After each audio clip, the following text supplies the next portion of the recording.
All right, Coach, we got some questions for you. First up from Robert Cessna at the Bryan College Station Eagle. Well, it don't look like anybody could argue, understand what there's going on. I ain't going to ask. You ask. You guys arguing over that. What if y'all had to organize a practice and run a practice? You got 4 questions there. Wow, that's tough to follow. But, Coach, how's the defense matured, do you feel, under Elko? And is there anything significant about a third year in a system? Can you say that again, please? You broke up. I Sure.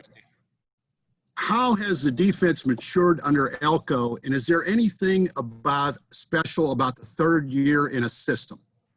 Well, I mean, the first thing about being in the third year in a system is you've recruited a couple classes. So hopefully you've gotten guys that you feel that fit into your defense. 2, your older guys, you've learned them to understand how to use them better and put them in position to be successful. And then more important, they understand what the coaches are trying to coach and do. And I think it makes for a lot more continuity. And you see that on the field. And and your question about Mike, what makes it unique? Is that what you said? Or what on Elko defense? Is that what you were saying? Yeah, sure. Maturity. Yes, you got guys that know what to do, how to do it. We're bigger, we're stronger. I think we're faster. Guys know where to fit. They know how the coverages, they know the calls, they know the checks. Because in today's time, what's going on offensively, there's a lot of multiple formations. There's a lot of hurry up ball, and there's a lot of motions and things that cause a lot of little continuity issues when you're not totally on the same page, when you don't have all the answers to everything. And like I say, we have a saying within our team, we're fighting for the inches. I mean, oftentimes it's 5 or 6 inches that determine a game, and an inch on 5 different plays that change the game. And sometimes if they can get you out of position or you can leverage the ball right on your side, you win those battles. And, hopefully we're finding those inches and the continuity with the consistency in which we play with. Thank you. Thank you. Next question is from John Wilson from KBTX, and then we'll go to Gabe Bach.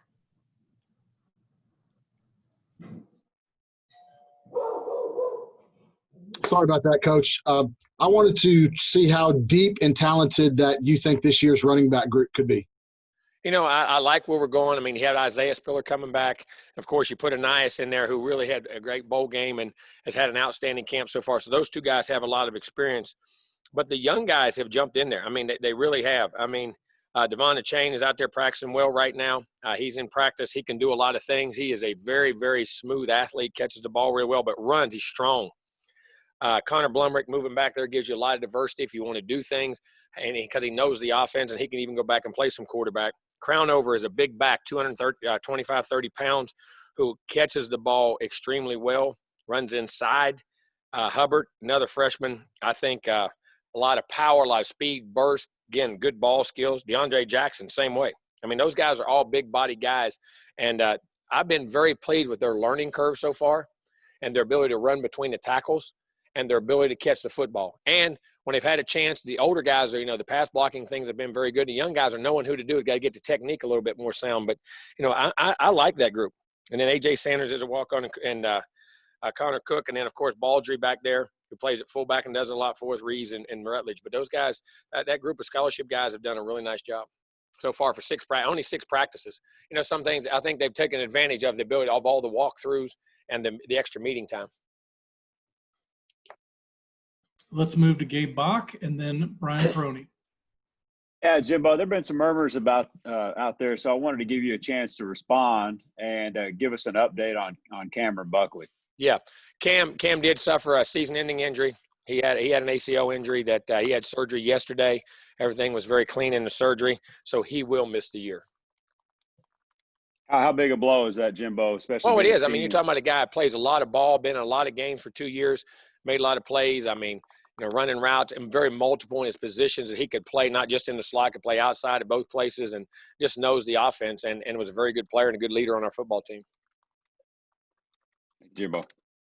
Next question is from Brian Peroni at 247 Sports, and then Mark Passwaters. Well, I was going to ask you about Cam Buckley as well, so I'll just move to the tight ends. Is that just having him not in the slot maybe mean more 2 tight end sets with Baylor Cupp and Jalen Weidemeyer? And if not, who's possibly taking over for Buckley with those slot Well, it could, but we know a receiver now. We're doing a really nice job in our receiver group. Our young guys are really coming on. Of course, Jamon, but Cam Brown's been in that group. Chapman's playing really well. Demas has had a good camp. Hezekiah Jones getting him back has been really good. Chase Lane and Moose have done a good job. Preston, Devin Price, and we got a good group in there now. And there's some guys that can move around. I've been very pleased with that group. They got to get a little more consistent on a couple things, but the ability to run, playmaking ability and things has been very good. And, and then we always going to mix in tight end sets as much as we possibly can. I believe it's just something I like to do. I think it creates mismatches, and we have guys that can block and catch, so it can create some advantages for us. Let's go to Mark Passwaters at Rivals.com and then Owen Buchanan. Jimbo, you got your defensive tackles starters set with Peavy and Brown, and that's a good pairing, but you've got a lot of guys behind them, looking for playing time. Has anybody flashed? Obviously Darius is out, but you still got a lot of guys, including a bunch of freshmen, to kind of look at there. Well, I think they've done more than flash. You're assuming those guys start, and they've done a really nice job. But you got Marv Liao, who plays inside and outside. We move him in there on things. Can do both. As a phenomenal football player. Derek Hunter's had his moments doing some things. I guess we lost Jones to an injury, but the young guys, Rogers has done a really nice job. But then the three young guys with McKinley Jackson, Isaiah Rakes, and Dallas Walker, all we're very pleased with. We think have a chance to be really good football players, and each brings a different skill set to the table. So the depth in there, we're continuing to build those young guys the quicker they get ready. But, you're seeing flashes from all those guys. I'll put it this way. I'm very happy I recruited all those guys. Or not me, but our staff recruited all those guys. I'm glad we did. Next question is from Owen Buchanan from Texags, and then Mike Lucas. Hi, Jimbo. I was wondering, what's your philosophy as far as how to use your running backs? Do you prefer to have one guy that's going to get the significantly more carries in a feature pack, or do you like to balance it out? I've done both. I really have. I've had guys that were so dominant you had to take them off the field, and then we did it. We had years with Dalvin Cook and some of those guys, and we did it with Travion. In where we were. But at other times, I've had years. For instance, we won the national championship. Freeman, Wilder, and Carlos Williams one had 1,100, one had about 700, one had about 600. They all had 10 or more touchdowns. All three of them did. So, it's just the diversity in what you're asking, what the game plan dictates, and their skill sets. And it can be a guy that can carry it that many times and take that many snaps. Can his body, certain guys just, feet can do that. Certain guys can't. It doesn't make them any less players, just what their skill sets are. So, it's better to have a lot of guys from the fact that, because injuries occur. That's a position. It's a very physical position. It's a very demanding position. And, like to have those guys. So, but, we'll play as many guys as we feel capable. And because like I say, this is going to be a very hard physical season with 10 SEC games. And if I can do a follow-up right quick. One time. Okay, thanks. So what would your response then be to some that might suggest that giving a guy a lot of carries makes him less attractive to, say, NFL teams later on? It didn't make Dalvin Cook less attractive. It didn't make Cam Akers. Didn't make Devontae Freeman. Joe Adai, those guys I had back then. Steve Davis at Auburn. You say all that, but I think different guys, they understand it goes both ways. It just depends on the situation. Those guys all are, and Dalvin and them are all pro, fixing to have another huge contract. Those guys, listen, you can't put everybody, we can't stereotype everybody. Everybody's different. Everybody's different. I just want one that plays really, really good. And I think the NFL wants one that plays really, really good. Appreciate it, Coach. Thank you. Next question is from Mike Lucas at KAGS, and then Brent Zwerman.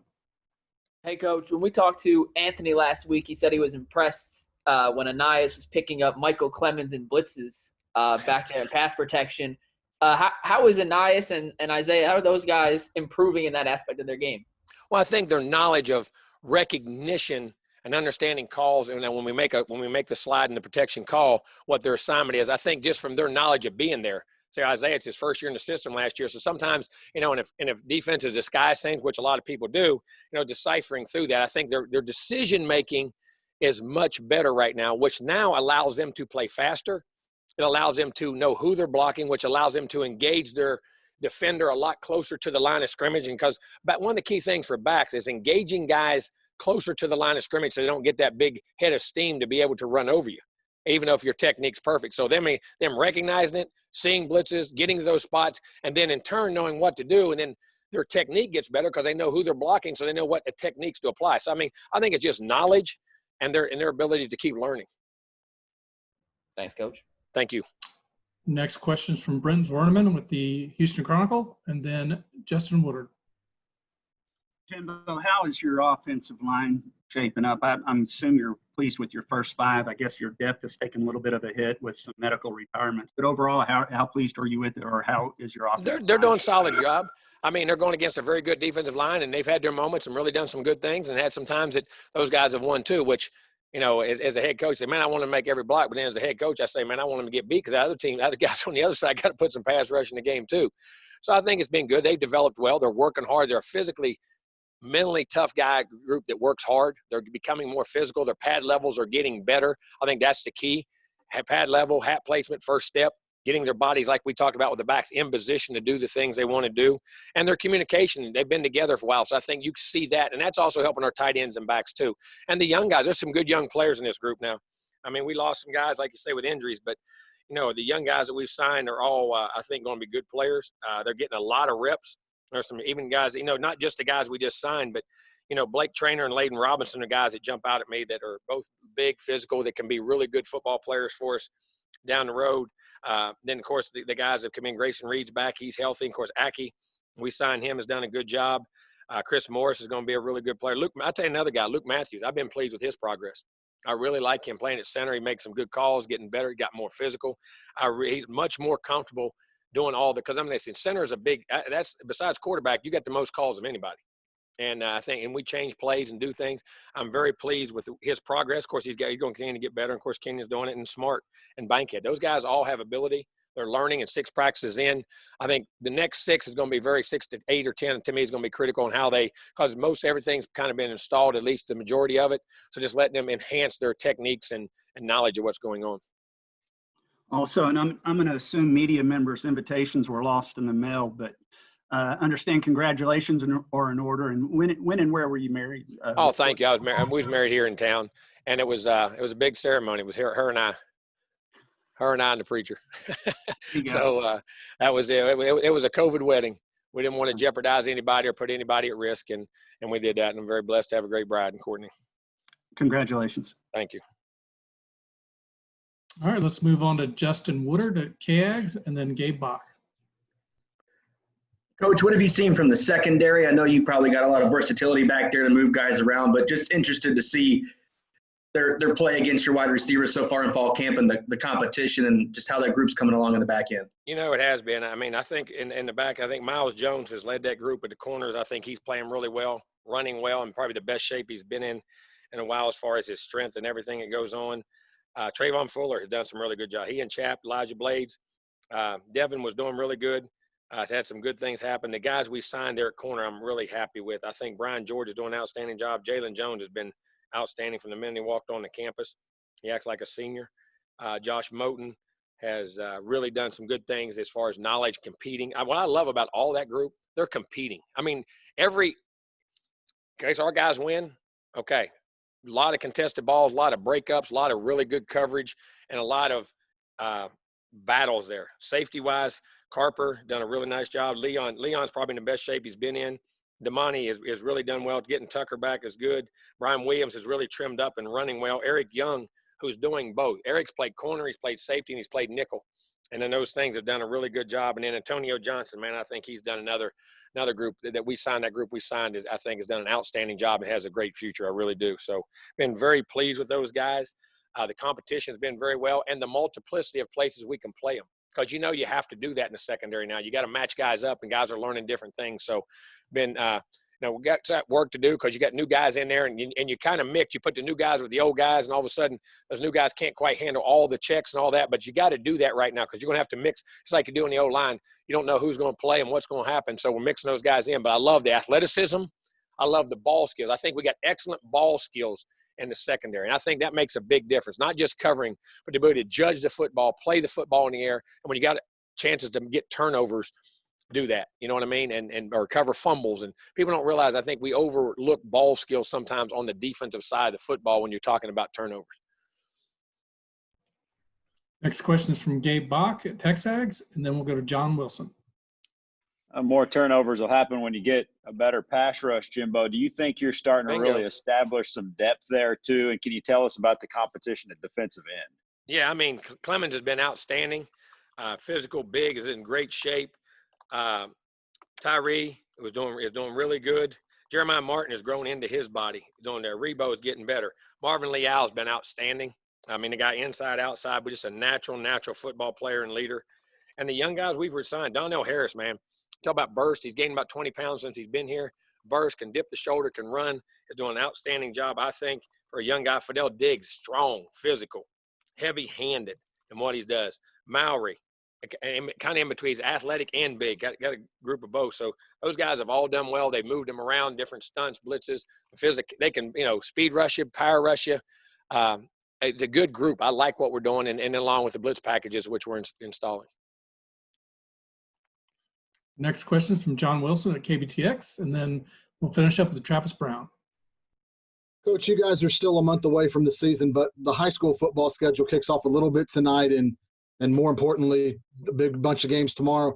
Do you get a sense of excitement, or do you get excited knowing that we're about to have football in this state, especially the importance of high school football in Texas? Yes, first of all, for recruiting, but first of all, for the experience of playing in high school. I don't think there's a pure thing in the world you do, and you're in a state that it means probably more than anywhere in the United States. I know it does, and what happens, and there's great programs everywhere, but Texas high school football, is legendary. And, just knowing those kids get to fulfill their dreams, and I know they were scared. They were probably scared to death. I don't get to play my senior year and play football like some folks lost spring sports. Man, that's a big deal. You only get that chance one time when you're a kid, and to lose that is tough. But for these guys to have it, I'm very excited. To be able to watch some football. And I think it's another good sign that we're heading in the right direction so we can get college football, we can get pro football. And I think, if I'm not mistaken, the college season kicks off this weekend too there's an FCS game, if I'm not mistaken, or it's not FCS, it's Arkansas State. No, I'm sorry, it wasn't 1AA, it was 1A. But those schools are all playing. So that's another great sign that we're heading forward to what we can do, and people are controlling the outbreaks of what's going on. All right, and we'll finish up with Travis Brown from the Bryan College Station Eagle. Hey, Coach.